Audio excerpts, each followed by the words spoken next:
हे आहे राय आवळ्याचं झाड. मागच्या वेळेला आपण बरीच आपल्या ट्रॉपिकल फ्रूट फॉरेस्टमध्ये बरीच झाडं लावलेली आहेत.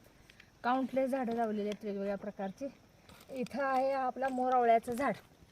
हे आहे मोरावळ्याचं झाड. आणि संस्कृतीच्या पाठीमागं आहे हे काजूचं झाड. या बाजूला काजूनं लटकडे अक्षरशः ते. आता हे लावून घेते राय आवळ्याचं झाड.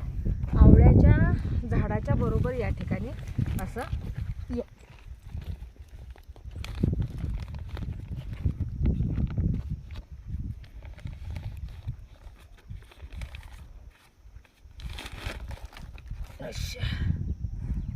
हरू द्या माती.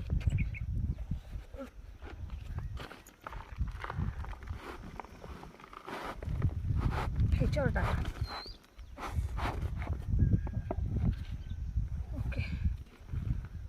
आणि थोडंसं आपण हे जे तयार केले ह्याच्यामध्ये मायक्रोन्यूट्रिएंट आहे. मायक्रोन्यूट्रिएंटचं पाणी तयार करून आणलं. हे अशा पद्धतीनं हे खतासारखं पण ह्याचं काम होतं आहे आणि पाणी पण जात आहे त्याला.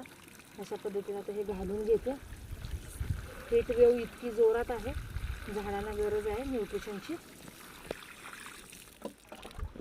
आणि आता ही माती घेते ओढून.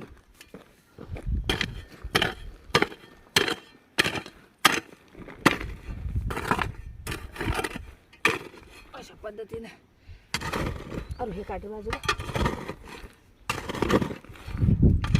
आता हे आपलं झालं राय आवळ्याचं झाड लावून, रोप लावून झालेलं आहे छानसंच.